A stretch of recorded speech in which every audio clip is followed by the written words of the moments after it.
Hello guys, मेरा नाम है रवि और स्टडी ग्लो में आपका बहुत बहुत स्वागत है। जैसा कि दोस्तों आपको पता है कि जो ओपन एआई है उन्होंने क्या किया है, GPT-4 लॉन्च कर दिया है। ठीक है दोस्तों, GPT-4 क्या है?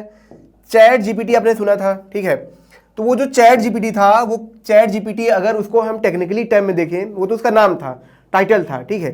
लेकिन टेक्निकली टर्म में देखें तो वो क्या था, जो वर्जन था वो क्या था, जीपीटी, ठीक है, GPT 3.5 था, ठीक है। तो अब क्या हुआ है, वो चैटबॉट था एक तरीके से। अब जो ओपन एआई है उन्होंने क्या किया है, GPT-4 लॉन्च किया है। इससे पहले जो GPT 3.5 आप देख रहे हैं, इससे पहले जो वर्जन था वो क्या था, GPT 3 था, ठीक है, वो था। फिर उसके बाद GPT 3.5 आया, जो चैटबॉट था। काफ़ी तहलका मचा, काफ़ी लोगों ने इसको एंजॉय भी किया। एंजॉय क्यों? क्योंकि नई नई चीज़ आई थी तो लोगों को लगता था ये तो कमाल की चीज़ है, इंसान की तरह बात कर रहा था, और काफ़ी लोगों ने इसका फ़ायदा भी उठाया। और एक तरीके से इसको वो भी कहा, ये भी कहा जाने लगा कि गूगल का ये क्या है, एक तरीके से एनिमी है, बहुत बड़ा एनिमी है। ऐसा एनिमी है कि उसको खा के ख़त्म कर देगा। अब उसके बाद जो एक बहुत बड़ा दांव एक खेला है ओपन एआई ने, उन्होंने क्या किया है, GPT-4 लॉन्च कर दिया है, ठीक है। इसका नाम चैट जीपीटी क्यों नहीं है? क्यों?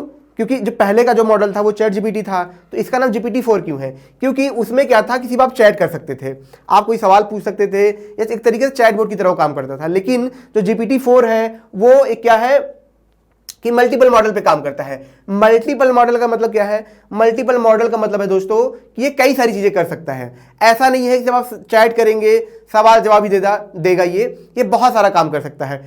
क्या क्या कर सकता है इसको हम समझेंगे, और ये भी हम समझेंगे कि ये क्यों इतना खास है, ठीक है। देखिए, जैसे चेस का गेम होता है ना, तो एक तरफ गूगल है और एक तरफ माइक्रोसॉफ्ट है, ठीक है, और दोनों दांव पेच खेल रहे हैं, बात समझ रहे हैं। लेकिन जो हर बार जैसे होता है ना कि आपने एक दांव खेला, जब सामने वाला दांव खेलेगा तगड़ा खेलेगा, तो जो तगड़ा दांव खेला जा रहा है वो किसके द्वारा खेला जा रहा है? माइक्रोसॉफ्ट, हम या फिर हम कहें ओपन एआई। माइक्रोसॉफ्ट का नाम मैंने इसलिए लिया क्योंकि आपको पता है कि 49% जो उसका शेयर है ओपन एआई का, वो किसके पास है? माइक्रोसॉफ्ट के पास है। तो एक तरीके से माइक्रोसॉफ्ट की कंपनी है, ये भी हम कह सकते हैं। तो जो चैट जीपीटी फिर से जो GPT-4 है, आदत पड़ गई है, तो जो GPT-4 है वो क्या करेगा, इमेज के बारे में भी क्या कर सकता है, ये आपको बता सकता है। कैसे बता सकता है? जैसे गूगल लेंस है, उसमें क्या होता है, जब आप किसी इमेज को डालते हैं, स्कैन करते हैं, तो वो क्या करता है, तुरंत उसका जवाब आपको बताएगा कहाँ का है, कब है, इसकी क्या खासियत है, ये करता था। लेकिन जो GPT-4 है ये उससे हटके करेगा, इंसान की तरह काम करेगा। क्या करेगा? देखिए, होता क्या है, कभी कभी हम पेंटिंग उठाते हैं और अपने दोस्तों को भेजते हैं, बताओ इसका मतलब क्या है, बताओ इसका मतलब क्या है, तो इंसान मतलब बताते भी नहीं बता पाते। सेम चीज़ ये करेगा। इसको आप कोई पेंटिंग देंगे, कोई इमेज देंगे और पूछेंगे बताओ ये क्या है, तो सिर्फ ये नहीं बताएगा कि ये इमेज कहाँ का है, साथ ही साथ ये भी बताएगा कि ये जो इमेज है ये फनी है, क्या है, ये नहीं, ये सारी चीज़ें बताएगा। जैसे हम कहते हैं ना कि हम जैसे बच्चे खेलते हैं, जैसे बोलते बूझना खेलना, ठीक है, तो सेम चीज़ ये भी करेगा, इमेज के बारे में बताएगा, जो इमेज की मिस्ट्री है उसके बारे में भी बताएगा, ठीक है। फनी होगा तो वो भी बताएगा, ठीक है। ये सारी चीज़ें क्या कर डिस्क्राइब करेगा, ठीक है। जैसे कोई बॉल है, ठीक है, पानी में गिराने वाले हैं, तो ये भी बता देगा कि बॉल पानी में गिरेगा, वो इतना अंदर जाएगा, ऐसे वैसे होगा, ये सारी चीज़ें ये बताएगा। तो इस वजह से ये खास है। दूसरा क्या है, जो GPT-4 है वो क्यों इतना और खास है, इसको हम एक ग्राफ से समझेंगे, फिर आपको समझ में आएगा कि इतना खास क्यों है। अच्छा, सॉरी, एक चीज़ मैं यहाँ पे लगाया हूँ, मैंने सैम, ये आल्टमैन है, मैंने इनका एक इमेज लगाया है क्योंकि मुझे लगा इनका लगाना चाहिए, क्योंकि ये आज के टाइम में इंस्पिरेशन है और आने वाले वक्त में, ठीक है। मैं आपको ये भी बता दूं कि जैसे आज एलॉन मस्क है, जेफ बेजोस है, आने वाले वक्त के जो एलॉन मस्क है यही होंगे। क्यों होंगे? एक तो पोटेंशियल इसमें है, क्योंकि पहला, ये वाई कॉम्बिनेटर जो कंपनी इन्होंने शुरू की थी, इनकी एज अभी सिर्फ 34 साल है, ठीक है। उसके बाद इन्होंने क्या लाया, ओपन एआई लाए, और मैं आपको ये भी बता दूं कि आने वाला भविष्य भी एआई है जिसपे ये काम कर रहे हैं। आज के टाइम में जैसे GPT-4 इन्होंने लॉन्च किया, तो आज के टाइम में इस कंपनी की वैल्यूएशन कितनी है, $30 बिलियन के आसपास है। सोचिए कि जो चैट GPT-4 3 से 4 महीने पहले, जो चैट GPT 3 से 4 महीने पहले आया था, आज उसकी वैल्यूएशन कितनी है, 30 बिलियन है। हालांकि ये काफ़ी टाइम से है चैट जीपीटी, ऐसा नहीं है कि पिछले साल इन्होंने लगभग 44 बिलियन का मतलब डॉलर का प्रॉफिट कमाया था। लेकिन मैं इनके बारे में क्यों बात करना चाहता हूं, क्योंकि ये इसके फाउंडर भी हैं ओपन एआई के, ठीक है, इसमें और भी लोग हैं, लेकिन इनकी खास बात यह है क्योंकि ये इसको एक तरीके से आगे लेके जा रहे हैं। ये जो ओपन एआई इसको ये आगे लेके जा रहे हैं, दुनिया को नई चीज़ें दे रहे हैं, मात्र 34 साल के हैं, ठीक है, और गूगल जैसी कंपनी को ये अपने दम पे टक्कर दे रहे हैं। गूगल भी कोशिश कर रहा है, लगातार वो कोशिश कर रहा है, बाढ़ ला रहा है। अभी गूगल क्लाउड की बात हो रही तो उन्होंने लॉन्च किया है, वो भी एक तरीके से ओपन एआई चैटबॉट है, ठीक है। तो वो भी काफी सारा काम कर रहे हैं, लेकिन एक इंसान को टक्कर नहीं दे पा रहे हैं, क्योंकि इनके पास क्या है, स्किल है, टेक्नोलॉजी है। जो सबसे जरूरी है वह क्या है, भविष्य को परखने की क्षमता है। दोस्तों, जो देश और जिस देश के लोग भविष्य को परख पाएंगे, ठीक है, वही सबसे आगे होंगे। हमारे यहाँ नहीं, हर जगह की यही हाल है कि लोग उन चीज़ों से बहुत ज़्यादा प्रभावित हो जाते हैं जो छोटी चीज़ें होती हैं। जैसे कोई छोटा सा स्टार्टअप उससे प्रभावित हो जाएंगे, लेकिन अभी कोई बोले एलॉन मस्क से आप प्रभावित हो, उससे नहीं होंगे, क्योंकि उस टास्क को पाना, वहाँ तक जाना थोड़ा मुश्किल होता है। तो हम सबको इंस्पिरेशन इनसे लेना चाहिए कि इतनी कम एज में ये इतना बेहतरीन काम कर रहे हैं। अब बात करते हैं कि इसके परफॉर्मेंस के बारे में, ठीक है। देखिए, कुछ दिन पहले यूपीएससी का एग्जाम हुआ था, तो जो चैट जीपीटी है वो क्या हुआ था, तरीके से फेल हो गया था, ठीक है।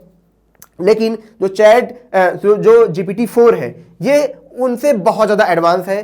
जो मानव क्षमता होता है ना, उसके हिसाब से ये सोचता है, जो ह्यूमन अंडरस्टैंडिंग है उसके हिसाब से सोचता है। क्योंकि जो चैट जीपीटी था उसकी तो खासियत थी ही, लोग शॉक्ड थे कि क्या चीज़ बना दी है। लेकिन जो GPT-4 है वो मानव क्षमता के हिसाब से ये सोचता है। क्योंकि अमेरिका का एक एग्जाम है बार्क, जिसको क्या किया, इसने काफ़ी अच्छे रैंक से हर बार इसने क्या किया है, सॉल्व किया है। हर बार इसको अटेम्प्ट किया, और जो टॉप 10 स्टूडेंट जो परफॉर्मर होते हैं उसमें ये आता है GPT-4। तो इस तरीके से इसकी क्षमता है।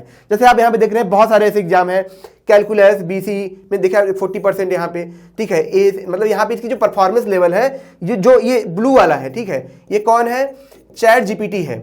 और ये जो ग्रीन है, ठीक है, ये कौन है, ये GPT-4 का परफॉर्मेंस है। तो आप देख रहे हैं इसके कंपेयर में, ठीक है, ये कितना हाई परफॉर्म कर रहा है।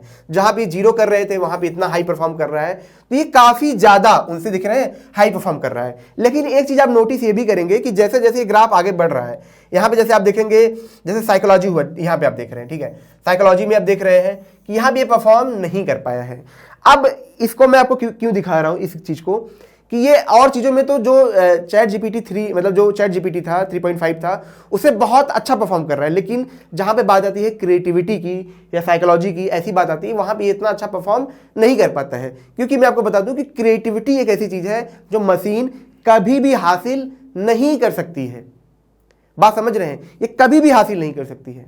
एक इंसान इतना अच्छा सॉन्ग गाना गा रहा है, ठीक है, तो कभी भी लोगों को लगता है यार इतने गाने हमने गा लिए हैं, अब आगे गाना कैसे बनेगा, इतना गाना गा लिया है, आगे गाना कैसे बनेगा। लेकिन आगे गाना बनता है, वो कहाँ से आता है, क्रिएटिविटी से आता है। तो मशीनें वो चीज़ नहीं कर सकती हैं, ठीक है। जो चीज़ें मशीनें आज करेंगी, हम निश्चित तौर पर जो इंसान होगा आने वाले वक्त में वो चीज़ें करेगा जो मशीनें नहीं कर पाती हैं, क्योंकि इंसान को भी ज़रूरत ही नहीं रह जाती उन चीज़ों को करने के लिए, ठीक है। इसको हम ऐसे समझते हैं, कभी कभी लोग बोलते हैं जॉब चला जाएगा। अब पहले के टाइम में क्या था, जब फार्मिंग हम करते थे, ठीक है, तो सारा काम हम खुद करते थे, एकदम बैल की तरह काम करते थे, मेहनत करते थे। लेकिन फिर क्या हुआ, टेक्नोलॉजी आई, ठीक है। टेक्नोलॉजी के तौर पर बैल भी दे सकते हैं, वो भी एक तरीके से तकनीक है। क्योंकि क्या कर रही है, इंसानी जो विकास, जो इंसानी कार्य है उनको क्या कर रही है, वो तेज कर रही है। तो जब वो तकनीक आई, ठीक है, इंसान का टाइम बचने लगा, तो इंसान वो काम छोड़ के कुछ और काम करने लगा, ठीक है। तो अभी क्या है, इंसान के बहुत सारे ऐसे काम हैं जो क्या है, एक तरीके से लेबर वर्क है, मतलब जिसमें दिमाग का कम यूज होता है, फिजिकली ज्यादा होता है। तो वो सारा काम जब मशीनें करेंगी तो जाहिर सी बात है इंसान मजबूर होगा वह काम करने के लिए जहां पे उनको अपनी मानसिक क्षमता का उपयोग करना पड़े। इससे इंसान और जो समाज है उनका विकास होगा। तो इस तरीके से यहाँ पे ये काम कर रही है और इससे इंसानों को फायदा मिलेगा। सॉरी, मैं थोड़ा फ्लो में और भी बातें करने लगा।